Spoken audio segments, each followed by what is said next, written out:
The bankruptcy papers sat on Marcus's kitchen table between us, coffee cups pushed aside to make room for his desperation.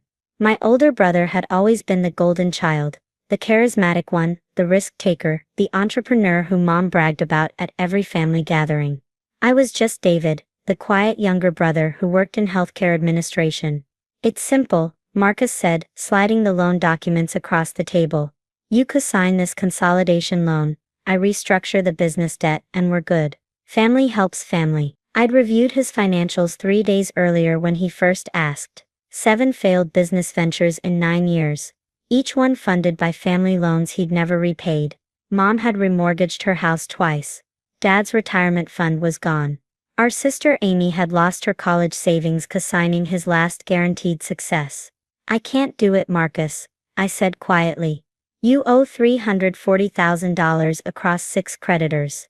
This consolidation doesn't solve the underlying problem." His jaw tightened. The underlying problem. "The problem is this family doesn't support me when I'm building something real. You've built 6 companies that collapsed. The pattern, don't lecture me about patterns." He stood abruptly, chair scraping. "I'm about to lose everything. The house, the cars, Julia's threatening divorce. I need this loan. I have $47,000 in savings," I said. "If I cosign and you default, I lose everything too." "I can't. You live in a studio apartment and drive a 10-year-old Honda," Marcus interrupted. "Don't pretend you're some financial genius. You're just selfish." I stood to leave. This conversation was going nowhere productive. That's when I saw him grab the metal pipe from beside his garage workbench. "Sit down, David." Marcus put that down. "Family money isn't yours to hoard." His voice had gone cold flat. "Dad gave you that inheritance same as me. You spent yours on investments while I used mine to create jobs, build businesses, contribute to the economy. Dad's inheritance was $30,000, 15 years ago. I put mine in index funds. You bought a boat." The pipe swung faster than I could process. The impact against my left forearm felt like electricity and fire simultaneously. I heard the crack before I felt it, a sound like a green branch snapping. Then the pain arrived, white hot and overwhelming. "You owe me this loan as family," Marcus screamed, raising the pipe again. I looked down. My radius bone had punched through the skin just above my wrist, white against red. Blood was spreading across my shirt sleeve. The compound fracture was textbook. I'd seen hundreds in medical imaging over the years. "Every dollar you saved while I struggled makes you complicit," Marcus continued, pipe still raised. "You watched me fail and did nothing. So now you fix it, or I break the other arm. Your choice." I stayed seated, cradling my destroyed arm against my chest. The pain was extraordinary, but my mind had gone peculiarly calm, clear. I'd spent 7 years in emergency medicine before moving into hospital administration. I knew I had maybe 90 minutes before compartment syndrome became a risk. "Okay," I said quietly. "I need a hospital." Marcus lowered the pipe slightly, surprised. "You'll sign, I need medical attention first. Then we'll talk." He studied me for a long moment, then nodded. "I'll drive. But we're going to Mercy General, not your fancy university hospital. Somewhere that doesn't know you, doesn't ask questions." I didn't correct him. Mercy General was perfect. The drive took 14 minutes. Marcus kept talking, justifying, explaining how this was ultimately my fault for being risk-averse and emotionally stingy. I focused on keeping my arms still, watching the bone fragment move slightly with each bump in the road. "You've always been like this," he said, running a red light. Safe little David with his safe little job, and his safe little life. "You know what Mom said last week? She said you're the disappointment. The one who never tried anything important."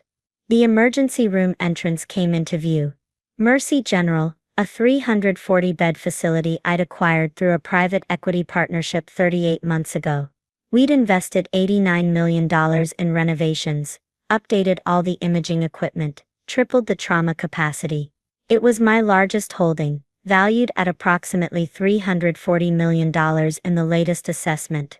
Marcus pulled up to the ambulance bay, ignoring the emergency vehicle's only signs. "Remember," he said, gripping my shoulder hard enough to make me gasp. You fell. Accident at home. Nothing about loans or conversations. You tell them anything different, and I'll make sure everyone knows how you abandoned your own brother. I nodded, climbing out carefully. The automatic doors opened. I walked through into the bright triage area, my arm dangling at an unnatural angle, blood dripping steadily onto the polished floor. Marcus followed close behind, already rehearsing his concerned brother routine. "Excuse me," a nurse rushed forward with a wheelchair. "Sir, let's get you." "Oh my God, is that bone?" "Compound fracture," I confirmed. "Happened about 20 minutes ago." "Dr. Peterson to Trauma Bay 1," she called out, already moving. "Compound radial fracture, patient ambulatory and alert." Marcus hovered nearby as they transferred me onto a gurney. "He fell," he volunteered. "Terrible accident at home he was." "Sir, please step back," the nurse said firmly. "Are you family?" "I'm his brother. I drove him here. Waiting room is through those doors. We'll update you shortly." I watched Marcus reluctantly head toward the waiting area, still in his helpful brother performance. The trauma team surrounded my gurney. Dr. Peterson, excellent orthopedic surgeon. I'd recruited her from Johns Hopkins 2 years ago, leaned over to examine the fracture. "David," she said, surprised. "What happened?" "My brother hit me with a metal pipe," I said clearly. "Deliberately, to force me to cosign a loan." The team froze. "This was intentional assault?" Dr. Peterson asked. "Yes, he followed me here. He's in your waiting room right now." She looked at the head nurse. "Janet, call security. Tell them we have an assault victim and the assailant is on premises.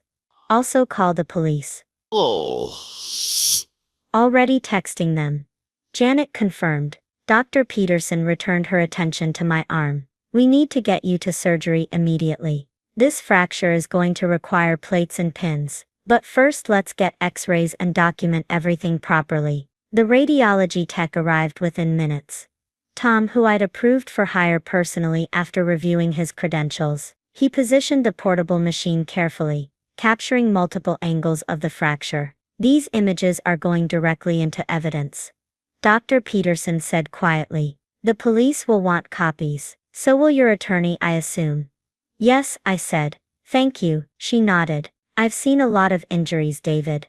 This kind of force, this placement, someone wanted to cause maximum damage. I'll make sure my report reflects that." The pain medication began taking effect, making everything slightly distant and soft-edged. I watched the organized chaos of the trauma bay. The team I'd helped build, the equipment I'd funded, the protocols I'd implemented. Security arrived first. Michael Brooks, head of hospital security, former police sergeant. "Mr. Caldwell," he said, his face grim. Dr. Peterson briefed me. "Your brother is currently in the main waiting area. We have him on 6 different cameras. What do you need from us?" "Keep him there until police arrive," I said. "Don't let him know anything's wrong. He thinks he's waiting for updates on his injured brother." "Understood." Michael spoke into his radio. "All units, subject is to be contained but not confronted. PD en route, ETA 4 minutes." Through the partially open trauma bay door, I could see Marcus in the waiting room on the security monitor. He was on his phone, pacing, occasionally glancing toward the treatment area, impatient, annoyed at the wait. Detective Amanda Foster arrived, with 2 uniformed officers 7 minutes later. I'd met her at a hospital fundraiser 6 months ago. Sharp, thorough, no nonsense. "Mr. Caldwell," she said, pulling out a notebook. "Can you tell me what happened?" I walked her through the entire encounter. The loan demands, the escalation, the deliberate assault, his threats in the car, his coaching me to lie about the injury. "And the suspect is here?" she asked. "Waiting room. He doesn't know I've reported anything." She studied the x-rays on the monitor, the bone fragment clearly visible. "That's aggravated assault with a deadly weapon. Given the weapon, the deliberate nature, the threats, we're looking at significant charges. He also committed this assault in the parking lot at his residence." I added, "His neighbor has security cameras. The angle should show everything." Detective Foster made notes. "We'll obtain those recordings." "Dr. Peterson, how serious is this injury?" Severe compound fracture requiring immediate surgery. Dr. Peterson said, minimum 6 months recovery, possibly permanent nerve damage. The force required to cause this kind of break with blunt trauma is substantial. This wasn't an accident. Janet, I said to the head nurse, could you ask Mr. Stevens to come down? She nodded, picking up the phone. Marcus appeared on the monitor, now sitting, leg bouncing nervously. He checked his watch, probably wondering how long before I'd be discharged, before we could have the signing conversation he thought was coming. Richard Stevens, Mercy General's hospital administrator, arrived 3 minutes later. He'd been my first major hire, a veteran healthcare executive with 30 years of experience. David, he said, taking in the scene. My God, what happened?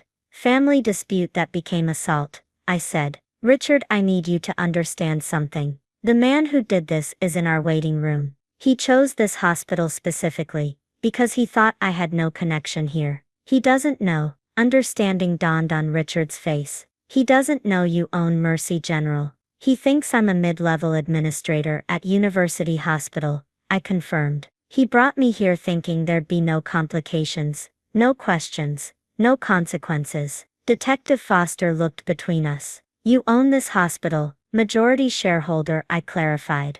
Through a private equity partnership. I've kept it quiet for personal reasons. Family reasons, specifically. Richard's expression hardened. Your brother assaulted you and brought you to your own hospital, thinking he'd gotten away with it. Yes. What do you need from me? Pull all security footage from the parking lot, the entrance, the waiting room, everything. Give copies to Detective Foster. Document the timeline completely. Already done, Richard said. The moment security flagged this as assault, all relevant footage was preserved and backed up to secure servers. Dr. Peterson finished her examination. David, we need to get you into surgery. That fracture won't wait much longer. 5 more minutes, I said. Detective Foster, what happens next? We arrest your brother on assault charges, she said. Given the severity of the injury, the premeditation, the use of a weapon, he's looking at felony assault. Bail will be substantial if granted at all. The security footage shows everything. We have him entering the parking lot with you, the waiting room conversations, all of it, combined with your testimony, the medical evidence, and the neighbor's footage. This is an exceptionally solid case. I nodded. Then let's proceed. Detective Foster spoke into her radio. All units, move in. Suspect apprehension authorized. On the monitor, I watched 2 uniformed officers enter the waiting room. Marcus looked up, confused as they approached. The audio was off, but I could see the conversation. Marcus pointing toward the trauma bay, explaining he was waiting for his brother. The officers remaining calm, professional. Marcus standing, starting to gesture more aggressively. Then the handcuffs. His face went from confused to angry, to genuinely frightened in the span of 15 seconds. They led him past the trauma bay. He saw me through the window, saw the medical team, the x-rays on the screens. Detective Foster with her notebook.